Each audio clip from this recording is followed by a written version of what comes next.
him last week before we did our announcement, but no, I haven't spoken to him this morning. What's your relationship been like with him? You've had a number of conversations. I do. I have frequent conversations with him.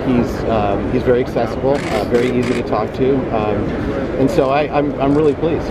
And on the Bronco and the Ranger, is there kind of a personal feeling of pride to bring back these heritage nameplates? Well, yeah. I mean, I have owned Broncos right from the very start when I got my driver's license. So yeah, I love it, and I'm very, very happy they're coming back to Michigan.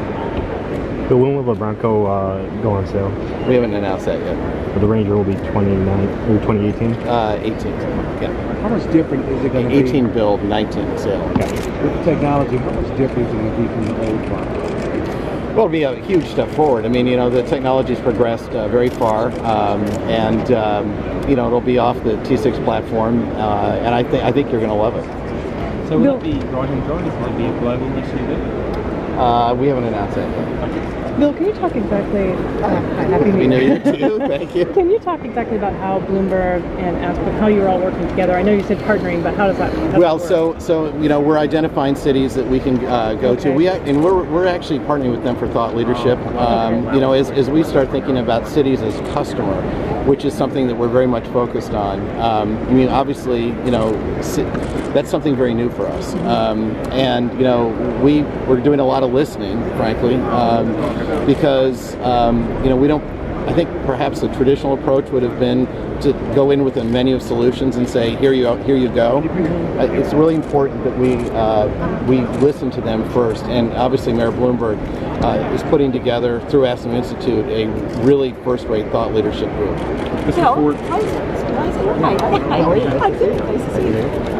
Why is it so important to bring back a small truck to this market and to have a body-on-frame SUV? I mean, we sort of, why are we back in that place in the world? Well, I mean, there's clearly customer demand for it, and and I think that part of it is we can do it.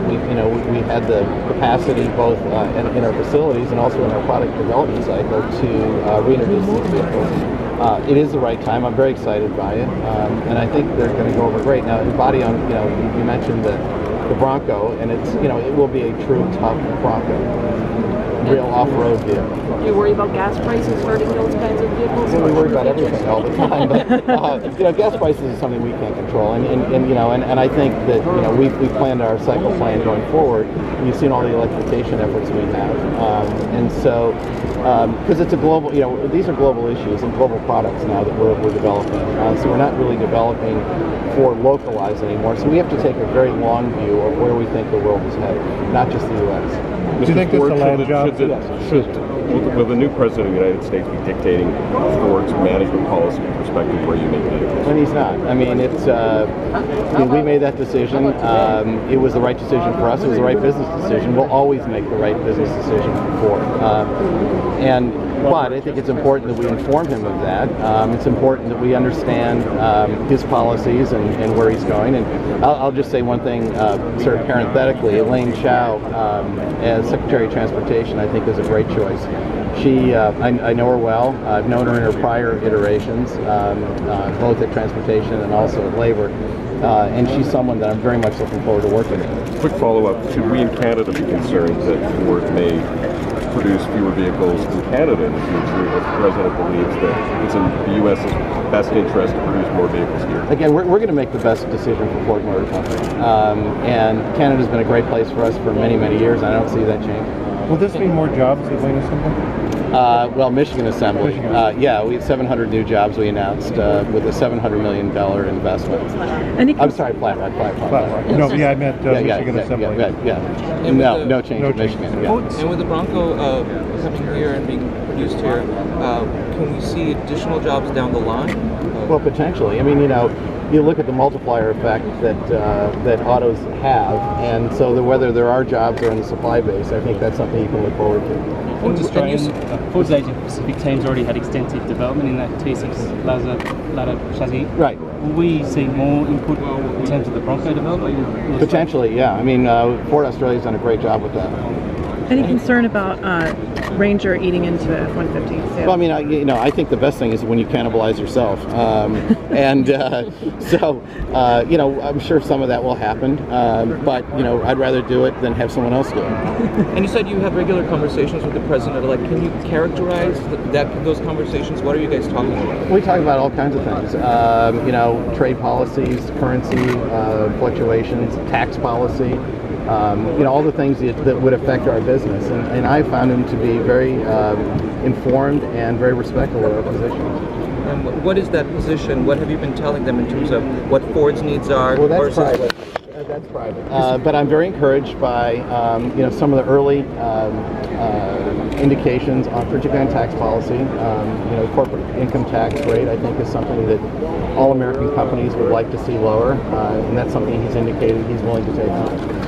Mr. Ford, your exhibit has been one of the only ones that has actually showcased the way the infrastructure of the future, with not just vehicles themselves, but how we will transport. Right. With regard to transportation, how does it feel to be at the forefront of designing the way people get around, not just? Well, I think it's it's very early days, and you're going to see lots of different business models emerge over the next few years. Some will work, some won't, and that's just the way new business models are. But I'm very encouraged that we are thinking this way, and we're thinking systemically and holistically. And also, I said in my remarks, we can't do it all ourselves, and we shouldn't try to do it all ourselves. So we need to continue to partner with technology companies, startups, cities. I mean, this is going to be a big deal. It should be a great opportunity to create really interesting business models. You saw some of that with Chariot. Very excited. Yeah, and there will be others, other things coming too that we'll announce later. But this will be a journey, and it's early days in the journey. Is Detroit a good market for Chariot potentially? I mean, every city is potentially a great market for Chariot because it's a crowdsourced route. It's a lot cheaper than an individual ride-sharing company. And importantly, you're putting multiple people into a vehicle, so you're actually reducing congestion in cities. So cities would like this approach too.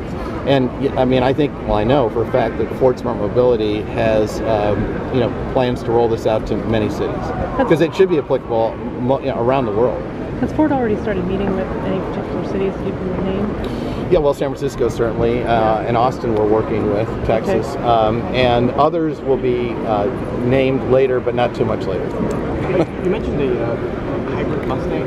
Yeah, it's in my camera. To start with a Mustang, going full hybrid on anything like that. Well, we're doing, the Mustang will, I think what you'll see from an enthusiast standpoint, because the first question I asked is, you'll get much better low-end torque, and it's so, it'll actually help performance. It'll help fuel economy also, but the technology in terms of how we're going to do it, we're not ready to talk about today.